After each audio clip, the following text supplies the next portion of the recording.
Yesterday, in the international waters of the Gulf of Oman, the United States military fired a missile into the engine room of a commercial ship. For 13 consecutive nights, the conflict remained strictly military.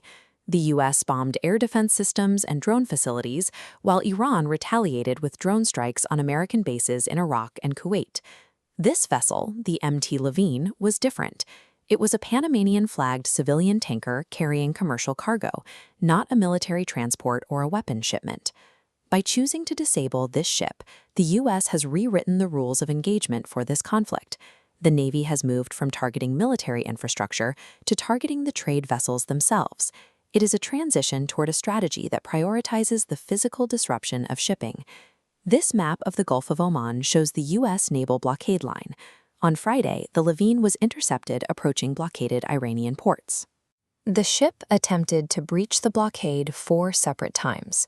The crew received 4 warnings and ignored all of them. The military targeted the engine room specifically. The goal was to leave the ship dead in the water, unable to move under its own power, but without sinking the hull or killing the crew. This is a systemic strategy. It's the second merchant vessel the U.S. disabled this month, following a similar missile strike on the tanker Belma on July 15th.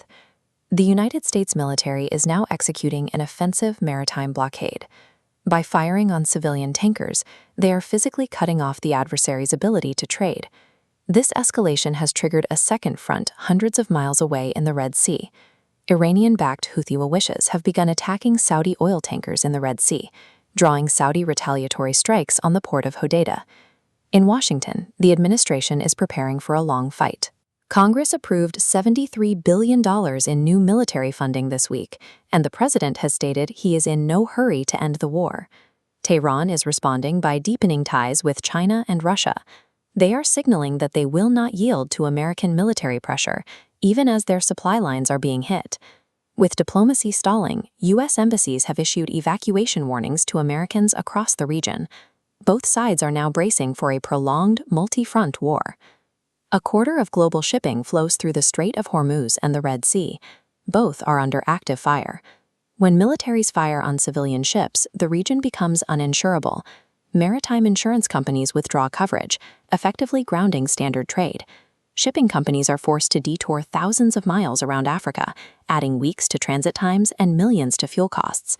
These bottlenecks create an immediate spike in global energy prices, as oil supply is physically restricted. During a similar blockade in March, these dynamics caused oil prices to triple and sent gas to $6 a gallon in several U.S. states. The decision to target commercial ships has turned a regional military conflict into a global economic one.